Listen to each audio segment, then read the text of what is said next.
As I said earlier, thank you all very much for having me here tonight. And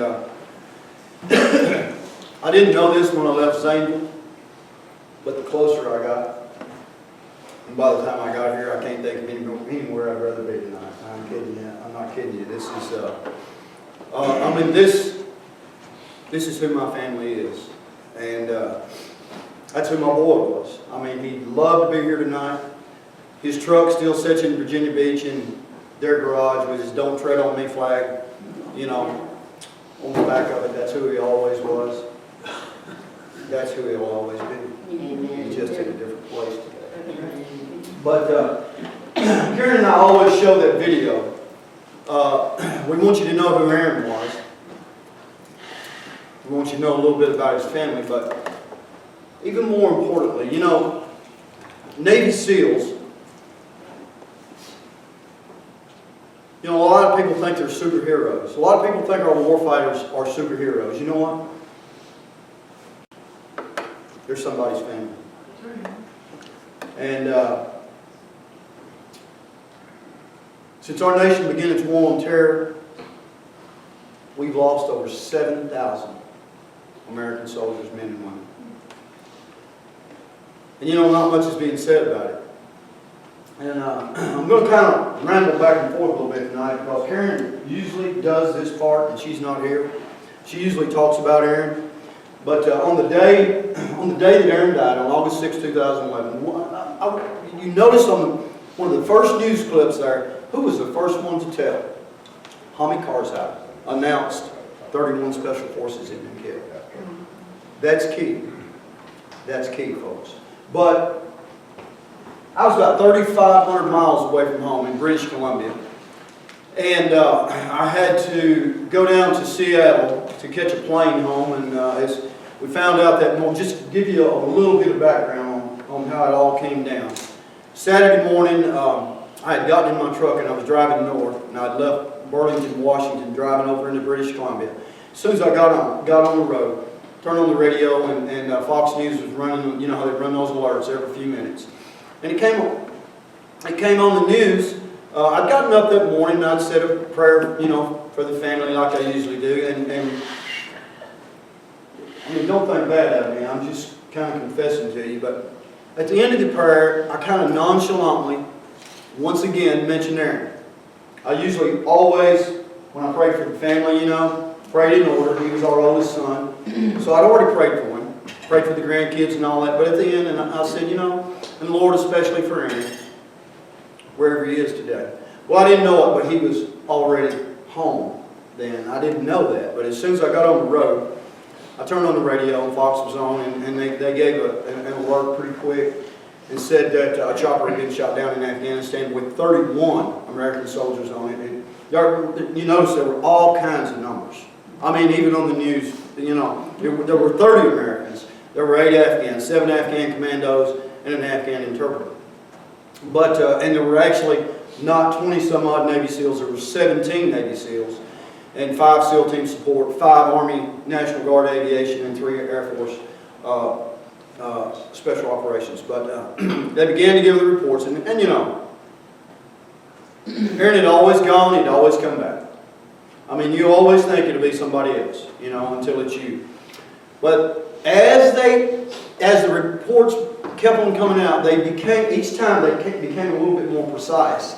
Until finally, after probably the 3rd or 4th time, they said 31 American Special Operations Forces operating with Afghan commandos in the Tanya River Valley, in the Wardak province in Tanya River Valley. And I knew exactly that's where Aaron was going to be working on that deployment.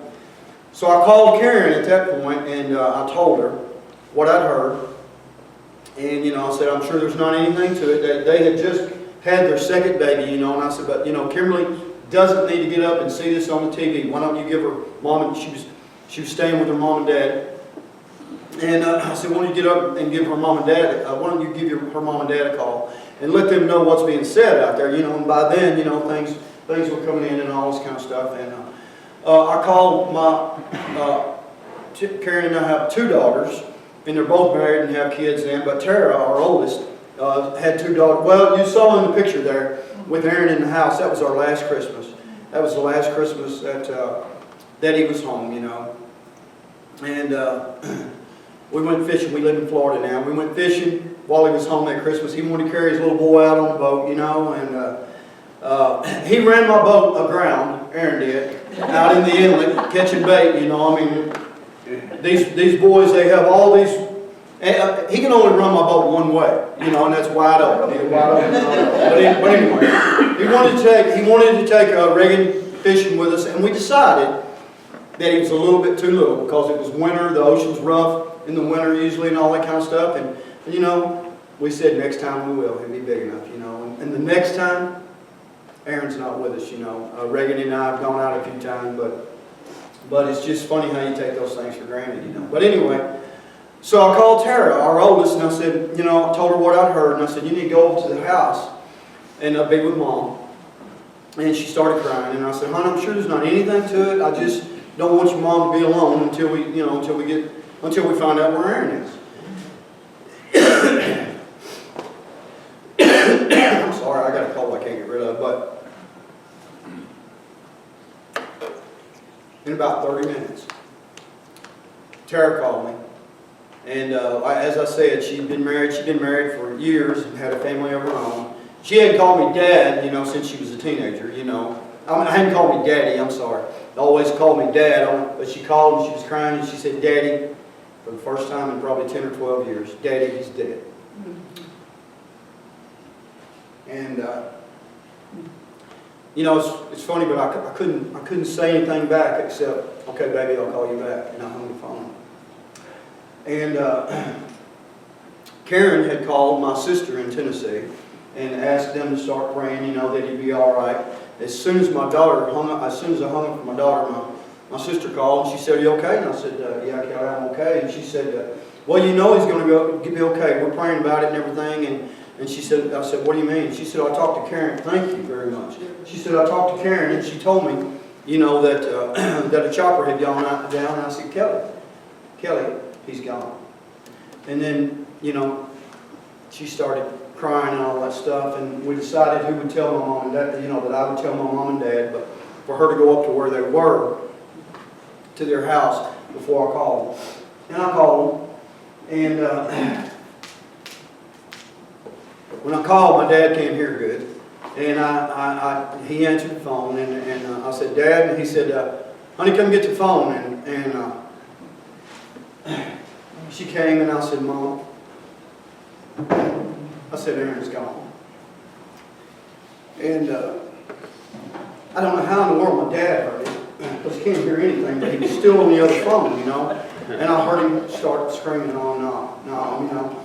But it's just the strange things that you remember. And every time I watch that video, I'll remember or think about something that maybe I hadn't even talked about, or I hadn't talked about. Different things come to your mind, you know. But as one of the first things that came to my mind after Aaron died, I was actually on a ferry delivering an RV out to Vancouver Island. And I was standing there on that ferry, on that deck, and you know, people all around but didn't know a soul in the world. And one of the first things that came to my mind is, and I said it out loud, and I said, Lord, you always knew this would happen. And I said, you're not sure. And I'll tell you what, that has been a source of comfort to me and my family ever since the day that this happened. Because our God is not shocked by anything. And at that moment, I can precisely remember that I was thankful that God done let us know what's ahead of us. Because if I had, God had given us that little boy as a gift 30 years and 6 weeks and some odd days before that. And if I'd have known that when he was born, I'd have done everything in my power every day to try to change what our great God knew was going to happen and what was going to happen. And I can tell you this. See, because you heard my mom. That was my mom talking with Aaron's picture there. I don't know how in the world CNN found her in West Tennessee But by 11:30 that morning, CNN was interviewing my mom on TV. And she had said Aaron was a Christian.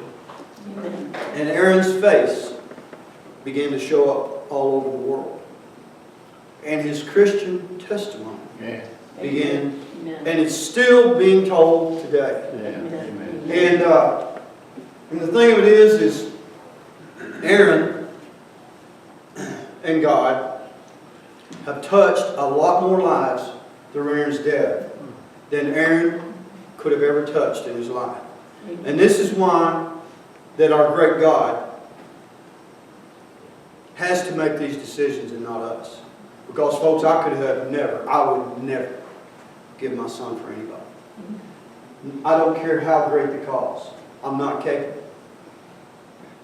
But we have a God that sees from the beginning to the end. And I'll tell you, it hasn't been good. I don't like it. But I trust our great God. And I can tell you this. I know, based on Aaron's faith in the Lord Jesus Christ, based on the promise that Christ has made to us, and in fact, later that day, that same day, just a few hours after that, I said, because I had prayed for God's protection, and I said, wow, God, you really protected him today, didn't you? He's at home with you.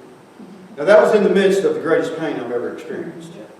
And you know, and my wife's story is, she couldn't talk to me on the phone. That's why Tara called. Because Karen, she would tell you if she were here, she was running through the house, screaming, but screaming, we don't grieve as those who have no hope. Amen. Amen. But that's all she knew. Because she was in the middle of the worst pain she'd ever seen, but she claimed God's Word, saying that we grieve as though we don't grieve as those who have no hope. And God has allowed us to live that way. I mean, there's a lot of days. I don't know. I'm sure there's people here who have experienced a loss like this. And you know, and I don't want to make this. It's not all about our loss, but it is who we are. There are days we don't talk to anybody but each other because it's nearly 4 years down the road now. And our friends, and they're our dear friends, and we love them to death. But unless we initiate the conversation, you know, they don't talk about it. You know, it's different from mom and dad. That hole will always be there, you know.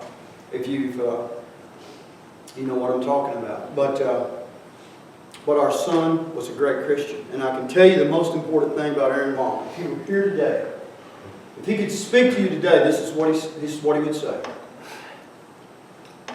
After everything Aaron had done, he would tell you that at the end of the day, all that matters is what you do with Jesus Christ. Amen. And it is, folks. It is. And you know, with your kids, if you have children, you always know what you think about your children. But when Aaron died, it meant so much more when people said those things about him. Because when I'd call him, or he would call more, I mean, I'd go months without talking to him, you know. All of a sudden he'd call and we'd catch up. And I'd ask him, son, are you reading your Bible? Son, are you praying? Son, are you... Oh, yeah, Dad. You know, you know how it goes. But when he died, his chaplain at SEAL Team 6 told his mother and I, if I had 5 men like Aaron, I could conquer the world. Oh, amen. Countless SEALs, many of them said to us about his Christian witness. One man said Aaron was a witness for Christ in a dark world. And it was a dark world. It was a dark, savage world that Navy SEALs have lived in for the last 14 years. Let me move along a little bit now. If you could imagine, on 2001, September 11, 2001, Osama bin Laden and the terror masterminds, Dr. al-Zawahiri and any other ones you can think of, Mullah Omar and the Taliban. But if they sat around in a room and they said, this is a vision we have, 14 years down the road, these are the goals that we'd like to achieve. Do you think any of them in their wildest dreams, could have imagined what they have achieved by today. Do you think? We've lost 7,000 Americans. We've won and lost a war in Iraq. We're $18 trillion in debt. Egypt is upside down. The things that I've never seen happen in my lifetime have happened. Libya is upside down. Yemen, the model, according to our president, that we would fight ISIS by, has now been turned upside down. The Middle East is in chaos. America is disrespected around the world. And over there, because our men have not been allowed to fight like they can, we've at best fought to a draw. But here at home, we're losing 700 to nothing. Folks, we're losing 700 to nothing here at home against the enemy that our men and women are fighting over there. They are fighting kinetically over there, but this Islamic enemy is winning the battle culturally and informationally right here on our home. Now, we could win it tomorrow, but we are fighting against odds that are unimaginable because our government is doing everything they can to make the enemy look peaceful and make the American citizen, the kind of man that you talked about, will be here visiting with y'all in the future, to make them look like the enemy. The independent American. The independent American said, the patriot. We are the problem.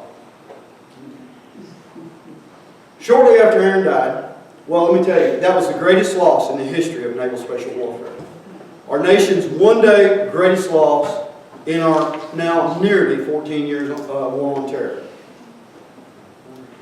Shortly after he died, I was into Little Creek Base, into Dam Neck Base, the SEAL Team 6 base there in Virginia, and I was allowed to speak with Aaron's commander. And I knew it had come out on the news immediately that they were flying on a National Guard CH-47 Chinook helicopter that night. And then it wasn't there anymore, you know. And so when I was there, I asked him, I said, Captain, were they really flying on the CH-47? Yeah, Billy, they were. And I said, well, let me ask you, I said, would the same thing have happened if they'd been on an MH-47? MH-47 is the Special Operations twin-rotor helicopter flown by the Night Stalkers from Fort Campbell, Kentucky.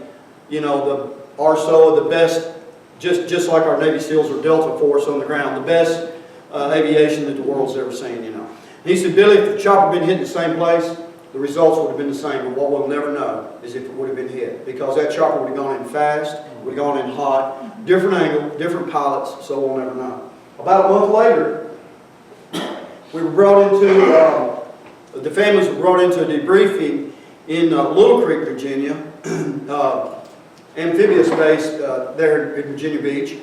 And General Jeffrey Colt was the lead investigator over this catastrophe, and he stood before the families, and he explained to us kind of what happened that night.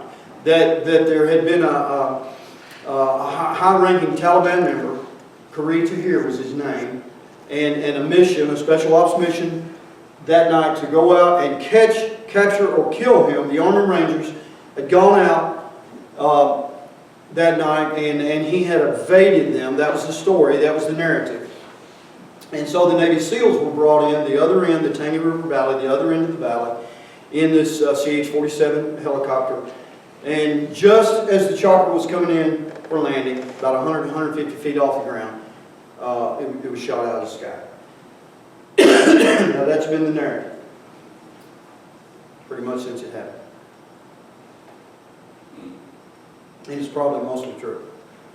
But there are a lot of things that are very, very strange about it. But I asked the question that day. I said, sir, why were they flying on CH-47? He said, well, sir, we don't, Karen and I were sitting there with the rest of the families, and he said, sir, we don't have enough MH-47s. And I said, yes, sir, I've looked on the internet, and it says you have 61 MH-47s. And he said, but the CH-47 is just as capable as the MH-47. Now, that's the narrative that the military leadership spins you. But I'm not a military expert. But you have to trust the people who make the helicopters. And if you go on the Boeing website, Boeing will tell you what a CH-47 is for. And it is a capable aircraft for hauling cargo, for hauling troops from base to base, but it was never built for a nighttime assault mission. And it is not equipped to fly nighttime assault missions into a hot landing zone. So that was the first flag that day. And then as he went on ahead and talked to us, he said that when the chopper went in and it was shot down in the sky that night, we had 3 aircraft. We had 2 AH-64D Apache helicopters and an AC-130 Spectre gunship, the most lethal air weapons team, just like our military. The best fighting force the world has ever seen. In the sky, the most lethal air weapons team the world has ever seen. Y'all know, if you know anything about a AC-130, they can mow down a football field and cover every square inch in just a matter of minutes. But they sat and they watched helplessly after this chopper was shot down with 30 Americans laying on the ground dead, most of them inside a chopper that had exploded and was burning, and didn't take out the men who fired the RPGs. Why? According to General Cole, because of the rules of engagement. There might be friendlies in the building below where the shots were fired from, so we weren't allowed to take them. I couldn't believe my ears. I could not believe my ears. In fact, what happened is as this meeting closed, but while this meeting was going on, there was a man, a father, sitting right next to Karen, and he said, "Why didn't we use a drone strike that night?" And I'm not saying whether we should or shouldn't have, but the answer came from right in front of us was a whole row of Navy and Army brass. A 3-star admiral, Admiral Robert Harward, turned to the grieving parents and spouses and said this: "Because we want to win their hearts and minds." Because we want to win their hearts and minds. Now I tell you, I have heard that so many times in my head since then. My son, all those men go through, you know what, to become Navy SEALs. All of our men and women who go to defend that flag volunteer. And they volunteer to defend this country. They don't go to win hearts and minds. That's what they meant. Aaron had grown up wanting to be a Navy SEAL, but when he was 18 years old, he tore his ACL twice during his senior year in high school. And the last time the surgery failed, it couldn't be repaired. And so the surgeon had told us that he'll never be able to do anything very physical again without a special knee brace. So Aaron reserved himself to a different kind of life and gave up being a Navy SEAL. Went on to college when he graduated. You saw him there on the golf course with that fish. He worked in golf course management, the Jupiter Island Club there in Florida where we live. And got his degree and was working there in golf course management, and then the towers fell. And on his 21st birthday, after September 11th, 2001, he came in the house that night and he told his mom and I, as we sat down to dinner that night, he says, "I joined the SEAL Challenge program on the way home from work today." And I immediately said, "Son, you'll never make it. With your knee like that." And his mom said, "Did you tell them about your knee?" And he said, "Well, of course not. They wouldn't let me in, Well, it was about 6 months before he left. He started doing special exercises. And Aaron graduated BUD/S Class 248. One of 7 that made it out of about 150-something that started. And he made it as a Navy SEAL. He was a Navy SEAL in SEAL Team 1 for years and years and years, and deployed time after time. Was an instructor for 2 years, and then he was on SEAL Team 6. But he didn't join to win hearts and minds. He joined to kill the enemy, to defeat the enemy. That's a threat to our way of life. But the troubling thing is Admiral Harward is not the only senior military leadership that feels that way. This is something Karen and I didn't know. And this was a hard message for us to start talking about our senior military leadership. They have become politicians. They have become where they're promoted, many of them, They have become where they're promoted if they follow the president's agenda. And by That's right. the way, since President Barack Obama became president, one senior military leadership has either retired or left the military. One on an average of one every 8 days. And they've been replaced with people who will follow this agenda. Correct. That's right. And by the way, I was shocked to find out that this is going on in the military. But folks, we should have known. This president told us ahead of time what he was going to do to our republic. And he meant from corner to corner. And he's doing it. But here's another problem. He has the backing or the support of many below him who either who either believe it or they don't have the guts to stand. Because if they do stand, we know it'll cost them all. But anyway, that day we left back up to so the question, because of the rules of engagement, we couldn't take them out. I asked that question twice more during the day to Lieutenant Colonel Matthew Grant. Karen was with me each time. Third time I asked, she hit me in the side and said, "Don't ask him again. He's answered our question 3 times. We heard it 3 times that day." When we left, when we got back in Florida, I began to call about those 2 issues. And our U.S. representative at the time was Tom Rooney. And about November of 2011, Congressman Rooney's staff called me and said, "Congressman Rooney's going to a classified meeting with high-level military leadership in Washington to get answers to your 2 questions." In December, I got a handwritten letter from Congressman Rooney. There's a copy of it in that book. Very nice letter. He did not mention why they were on the wrong chopper that night. Let me back up to the chopper just a second. And I told y'all that I had said to General Colt, "You have 61 of those choppers." When the debriefing broke for intermission, he came and walked by me and he said, "Sir, I want you to know your numbers are correct." So it's right there on the internet. You can tell how many MH-47s that the American arsenal has. I couldn't believe it, but it's there. Special Operations choppers. Rear Admiral Sean Pybus came to me and he said, "Billy, I want you to know, you need to know this. If we have 60, only 20 of them are in theater at a time." In theater means where the war is going on, okay?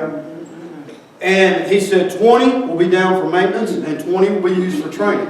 So when I see 60, I'm thinking we got 3 times as many to use as we actually have, okay? When Admiral McCraven came to our home in January of 2013, he told Karen and I, Admiral McCraven is the leader of U.S. Joint Special Operations Command and a great, great believer and fan of Barack Obama, by the way. Wonderful. Well, I tell you, when he came in our house that day, I'm getting way off track now, but when he came in our house, he came to our house, asked to come visit us because he and I had gotten crossways at an event up at the SEAL Museum. And when he came to visit, he said, "Now this is not political, okay?" And he apologized, and he was a gentleman. He said, "It's not political, we don't want to talk about politics." "Yes, sir, that's fine." He talked about President Obama so much that finally, we were sitting across each other from the table. I put my hand on his arm and I said, "Sir, I'm going to ask you not to mention that man's name again in my house." All he could do was brag on Obama. That's all he could do. And I mean, he said, "I know him as a president, but I sat with him. He's not just a good president, he's a great man." And I'm thinking, this is the man who is leading our Special Operations Command. Wow. And he said, this is what he said. He said, well, he got, you know, I said to him, I said, "Sir," I said, "I'm afraid that President Obama is going to lose the war in Afghanistan." Now, this was 2013. This was before what's going on in Iraq. Yeah. He said, "Yeah, but he got us out of Afghanistan." I said, "Sir, if we lose," and in fact, in November of that year, when he and I had gotten crossways, he said, "We're winning the war in Afghanistan," as he talked to me and pointed his finger, you know, and that day, he said, I said, "Sir, if we lose the war, my son's life will have been in vain." And he said, "I'm not sure we're going to win the war." But he said, "President Obama's getting us out." And I said, "We can win the war." He said, "President Obama got us out of Iraq." And I said, sir, but at what cost? At what cost? I said, Iran is running weapons now to Syria and threatening our greatest ally in the Middle East. And Admiral McCracken said, but Bush got us into that war. Just like some kind of left-wing talk show, just like Alan Colmes on Fox News, you know, blaming it on Bush and not talk. I mean, this, you know, this is the man. This is the man that you think, here is a great war hero. And if you see him on TV and you don't know this about him, that's what you think. He is a SEAL. He is a SEAL 4-star admiral.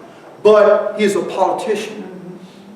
And now the men below him, Rangers and SEALs, are being unnecessarily sacrificed, and many are getting out. You don't know how many. I'll tell you this. The man, has many of you seen the man who shot Osama bin Laden? Yeah. You know who I'm talking about. That man sat with Karen and I in Atlanta 2 years before he came out, and before it came out he was the man. We knew he was. We'd been told that, and he met with us, and he got out at 17 years. 3 years short of retirement. Why? Because he couldn't take it anymore. Yeah. Now this is not a man who's afraid to fight. No. He's SEAL Team 6. He's been fighting for years and years and years. He is a man, and there are many like him, Rangers and SEALs, who've had enough because they're not allowed to fight. Here's a man who sat across the table from me and said, this was after our son died, but he said, we sat at our FOB, at our forward operating base, some nights thinking, because we're accomplishing so little and not being allowed to fight, sitting here thinking, did we go out and fight tonight, or did we sit here and twiddle our thumbs and go back to America when our deployment's over? This is what they're doing to our warfighters, folks. And when this is happening to our warfighters, it's happening to our republic. That's right. Anyway, Congressman Rooney wrote me back, and he said he didn't address the chopper, but he did say he said it wasn't because of the rules of engagement, Billy. It was because they didn't know where the shots came from. And I knew he'd been told a lie. Or I'd been told a lie 3 times. Now, who do you think? But anyway, so I didn't know what to do for a couple of weeks. I just was crushed. I let the letter lay there in front of my coffee pot.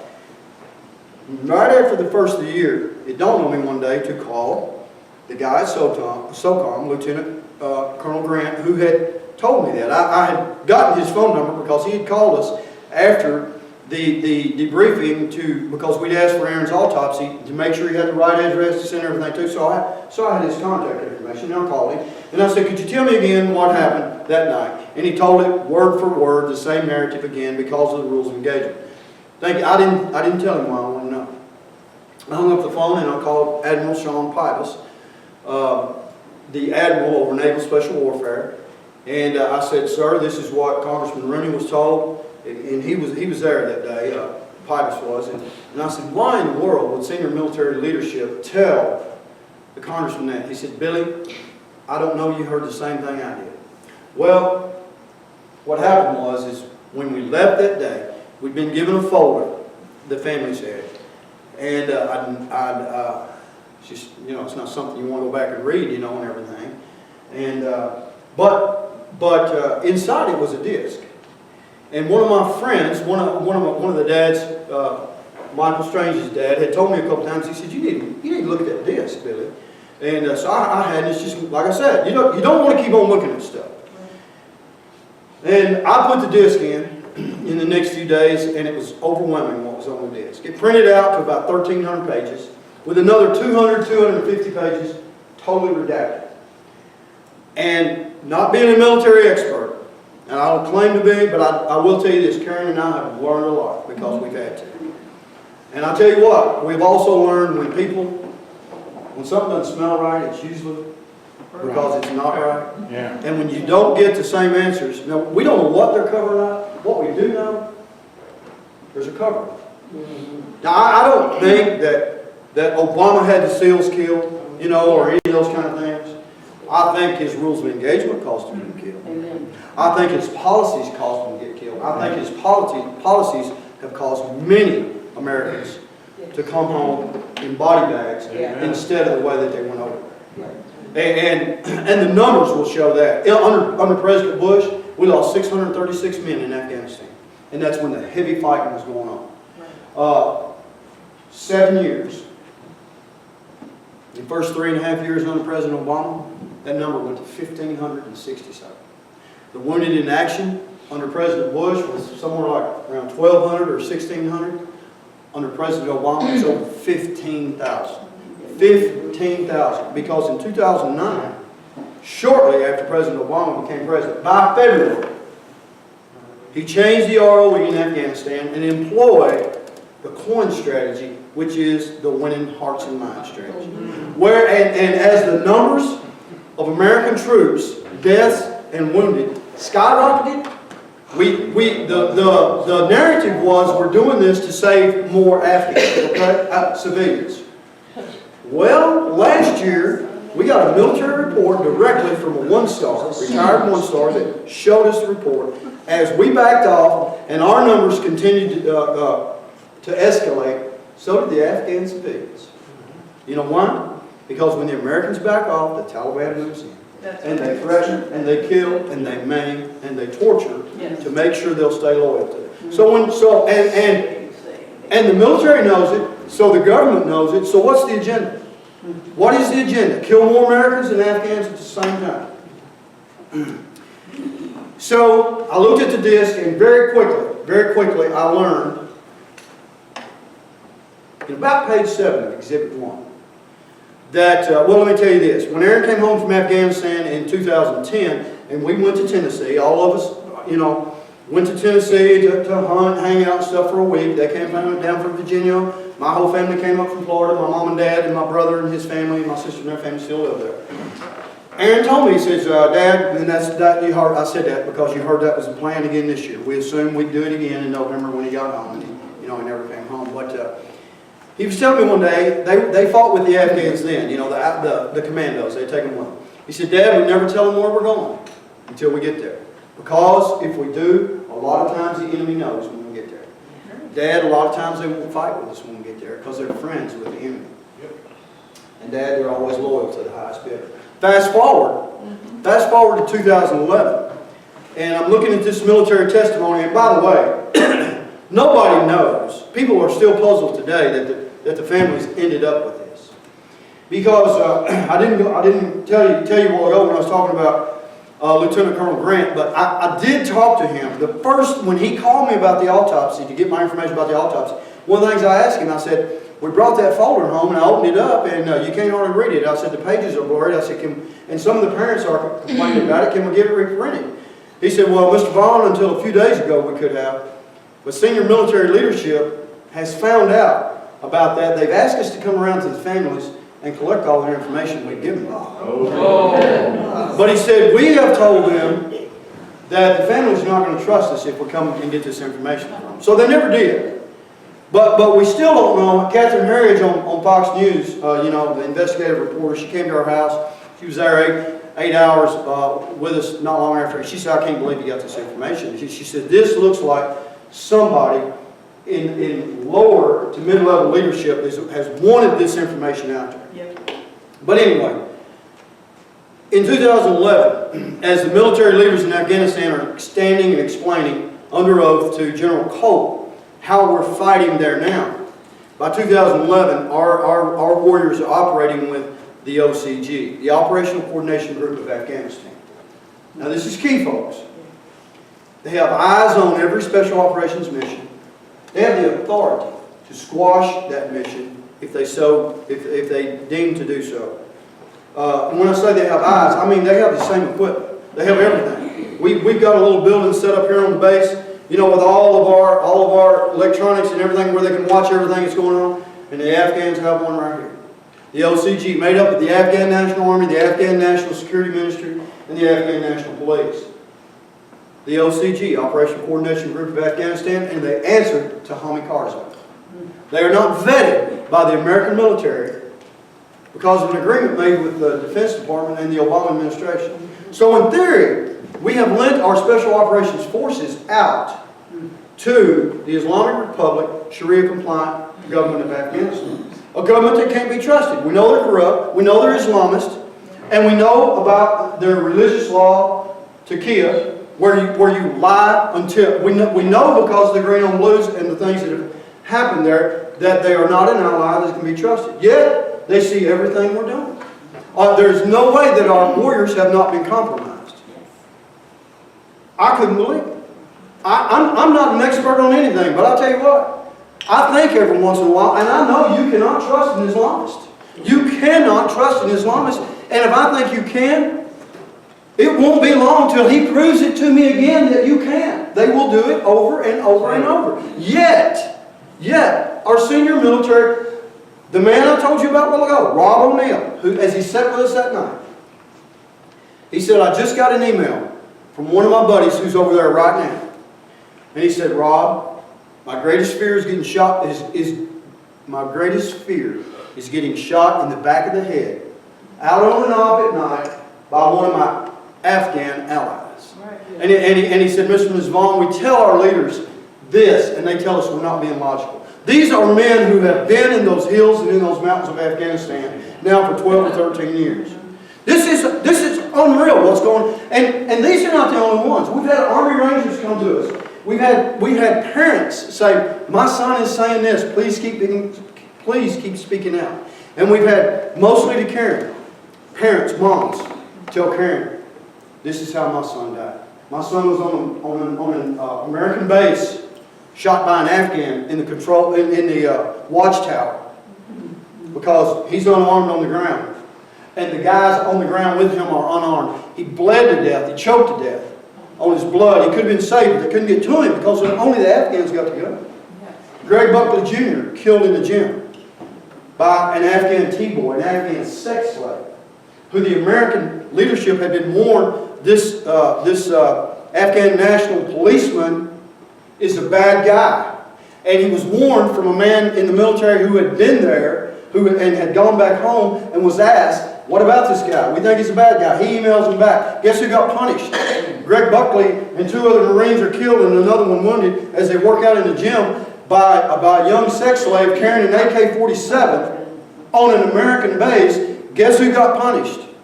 The man in the United States for warning who was then a fireman, for warning the people on the base that the guy was bad. Our military, folks, is just like everything else. It's been turned upside down. Amen. So I move along to Exhibit 1, page 118. And they're talking to the men, they're talking to a J3, special ops guy, about the flight manifest. And y'all know what the flight manifest is. That's everybody's name who is on that chopper. And he said, yes, everybody is who they were supposed to be. I can answer to that except for the 7 Afghans. They were not the same men who were listed on the flight manifest. And I can't answer to that, but, the but is the last thing he gets out of his mouth. Because his commanding officer cuts him off and says, but we retrieved 38 bodies and that's the bottom line. Now, just remember I told you that the Afghans are involved in everything. The leadership, they're involved in all of it. But in 1,300 pages, it's not mentioned again about the 7 Afghans. In 1,300 pages. At the end of the investigative report, it lists everybody, not their names are redacted, but it lists like if they're with the Navy and the Army, if they're a contractor that was interviewed or that gave testimony in this 1,300 pages. Not one single Afghan. Even though there were 8 Afghans on that chopper, that we don't know who they were, and even though the Afghans are involved in the planning and everything, every mission goes on, and we don't know why they're not questioned. And did you remember who the first person is that announced that the Navy SEAL Team 6 had been shot down? The Taliban announced it before the American government did, that they'd gotten SEAL Team 6. Now this is what we know. I've got to quit at 8:30, right? This is what we know. Take us on as well. Thank you. On May 1st, 2011, the Navy SEALs took out Osama bin Laden. By May 2nd, in fact, Aaron called me that night.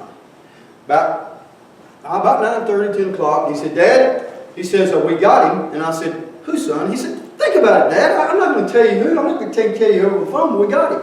He said, go and turn on Fox News. They know that they're going to get to announce something here in about an hour.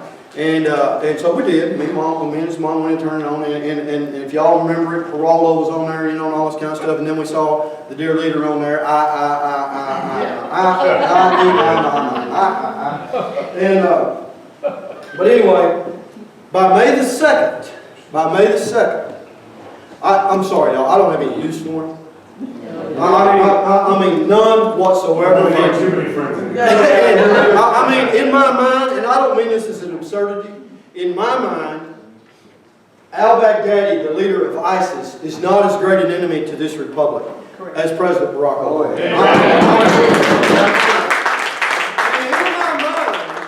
In my mind, before, in a legal way, before a jury trial, President Obama needs the same kind of punishment that al-Baghdadi could be given before a jury trial. A jury trial, okay, by the law, okay. I mean, the man is guilty of treason many times over. But anyway, so by the next day, Vice President Joe Biden had let it out of the bag. It was Navy SEALs. And we know it wasn't supposed to be told because then Secretary of Defense Robert Gates came on TV and said we had agreed the details of the raid would not be made public, but that all fell apart on Monday morning. Because of the signature law. Unprecedented breach of national security by outing the Navy SEALs. But he's not been held accountable. And by June 24th, well, by May 11th, in the testimony that we have, military intelligence says that a large number, over 100 heavily armed Taliban began to move into the Tangi River Valley for the express goal to take down a coalition helicopter. And on the internet, it was put out that it was payback for taking out bin Laden. By May the 4th or 5th, something like that, Secretary Gates is again at Camp Lejeune talking to special operations guys there because they're concerned. Because the SEALs have been outed. In fact, Aaron, I told you ago, Aaron called. Well, Aaron called 2 days later, called his mom and says, you got to get everything off your social media. Mom, nothing about me on there, nothing about you, nothing about the family. Mom, there's chatter. Our lives are in danger. Families' lives are in danger. So this is what our Vice President did. By June 24th, which was Aaron's birthday, by the way, 2011, then CIA Director Leon Panetta outed the very SEAL unit that had taken out, that had done the raid on bin Laden. Yeah. From May 1st to August 6th, about 93 days later, Naval Special Warfare and our military suffered their greatest loss in our war on terror. The chopper went in that night with a 3.5 hour. These are the things I began to learn as I read through it. 3.5 hour firefight had been underway. I told you the AC-130 in the air had been denied many times about taking out squirters on the ground that they said were armed. They've been denied, don't take them out. The chopper came in, no pre-assault fire. Y'all know what I'm talking about, pre-assault fire. To make the enemy keep their heads down so they can land. Landed just like they're landing out there on that parking lot. No pre-assault, huh? Is that in the documentation you have? Absolutely. Absolutely, it's right there. Wow. It's absolutely, and that's one of the things that Admiral McCraven and I got into it about, because this is what I said. I said to him, sir, I said up at the SEAL Museum, I said to him, he had been up there to speak, and I was there. This is not far from our house, and I said, sir, why was there no pre-assault fire that night? And this is what he said to me. And he's the first man that I've ever had disrespect me in the military and talk to me.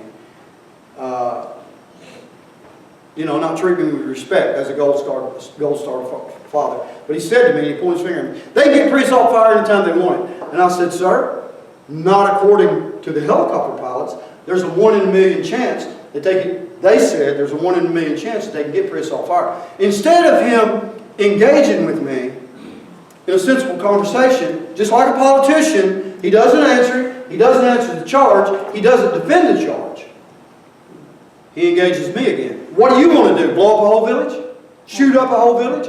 Instead, because he could not defend either charge. See, so that's what he said. And then because I had studied this testimony, I said, sir, you wouldn't have to shoot up the whole village. The village is on the ridges. The chopper was shot down in the valley, in the ravine, in the wadi. You wouldn't, and there'd been a 3.5-hour firefight going on already anyway. I didn't say all that to him, but I'm just telling you that was the facts. Chopper got no pre-assault fire. Now the things, I'm going to give you 2 or 3 of the things that we have learned. See, there could have been, see, here's the thing. And I'm going quick. Here's the thing. We know mistakes were made. If they'd have told the truth at the beginning, it'd have been bad if they could tell the truth. But it would have been bad, but by now, you still wouldn't be looking for answers. But here, what's going on. For 2 years, from shortly after the shoot-down until February 27, 2014, the Department of Defense, the Pentagon's narrative was the black box on the chopper was washed away in a flood. That was their narrative. I mean, you can look it up. It was in the Hill. The Pentagon reported the black box was washed away. In the testimony, the Pathfinder, the group that comes in to recover the chopper and recover the bodies, when the Pathfinder commander testified, he said, we were told to get the black box. And he said it was too hot to get it. He said we got to where it was and we got, we couldn't get it. The chopper was still smoldering. When we came back the next day, there had been a flood and the black box was washed away or gone.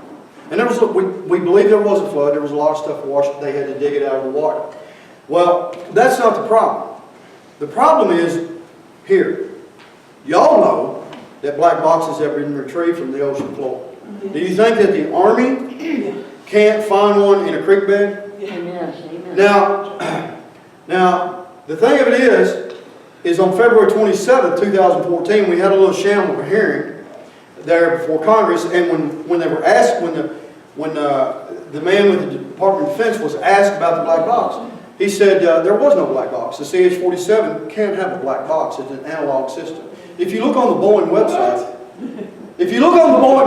they'll show you they can have a black box. But if that was the answer, if they said it had no black box from day one, why did they wait 2.5 years? Because this, either our military is totally incompetent or the Department of Defense is lying, because the Pathfinder unit engaged the Rangers unit who was with them to help them find the black box, and they looked for it for 2 days. And the Pathfinder commander testified under oath in a room full of helicopter experts, and General Colt, by the way, we were told that he was the man to head up the investigation because he is a helicopter pilot.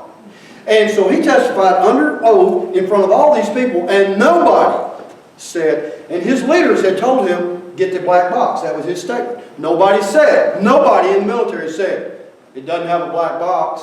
I mean, they didn't tell the guy who was making an idiot out of himself, saying, I've looked for the black box for 2 days, and I've engaged up. They didn't say that. So now it's hard to believe it didn't have a black box. But let me tell you what else. Gary Reed, the Department of Defense representative, also, remember I said, he said a CH-47 can't have a black box. The Pathfinder, not knowing, I mean, this was in September of 2011 when the Pathfinder, not knowing that we had this information, not knowing that this would ever come out, the Pathfinder commander said, this is what he said. He said there have been 27 helicopter crashes in Afghanistan. 13 of those have been CH-47s. It's not in that book. It's in the military, it's in Don Brown's new book.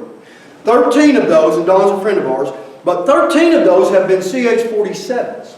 Okay? I'm giving y'all a lot, but it's hard to remember. And then he says, this is the first one where we've not been able to retrieve the black box. This is the first one of 27 crashes.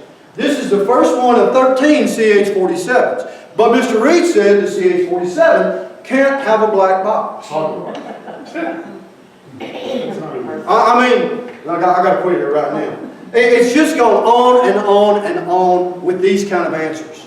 With these kind of answers. In General Coates' testimony, in his investigative summary testimony, it says The first people to arrive at the scene was the Ranger Assault group at 4:12 a.m.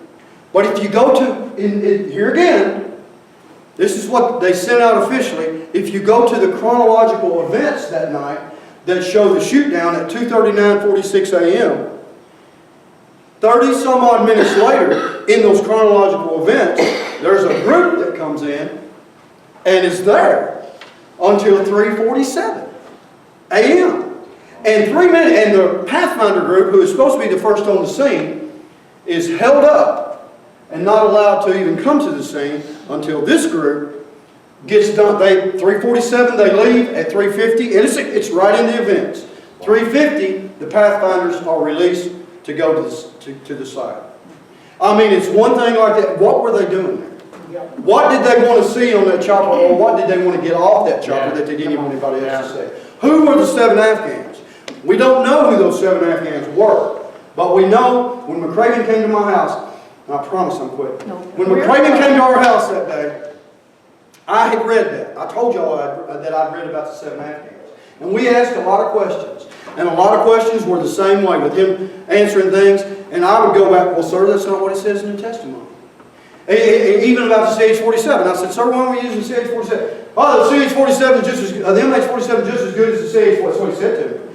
And I said, sir, according to your own Special Operations Commander, when asked under oath, what is your comfort level about flying with these general purpose helicopters? He said, sir, our comfort level is very low.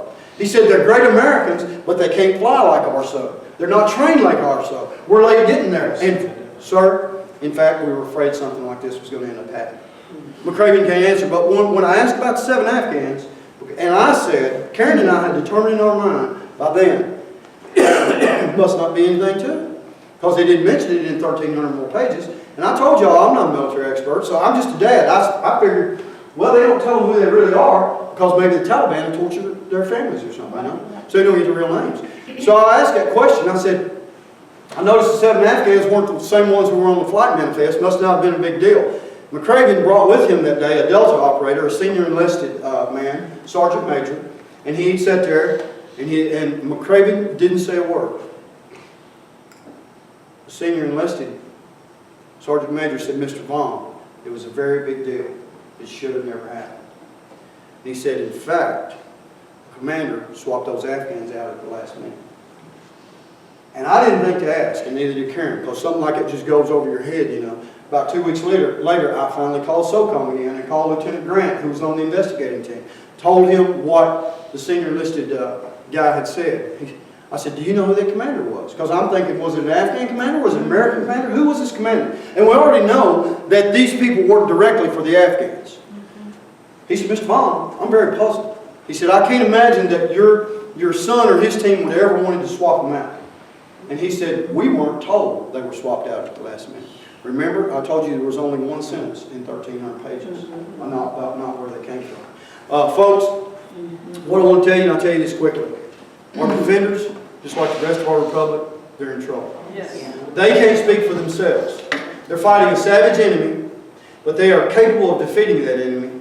But the greatest problem they have has been opened up in their rear flank, 1600 Pennsylvania Avenue. That's right. They've been given rules of engagement that are easier for them to die by than live by. President Calvin Coolidge said, a nation that forgets its defenders will soon be forgotten. It's up to us as American citizens to stand up and speak for those who defend us but can't speak for themselves. I've gone too long. Thank y'all very much.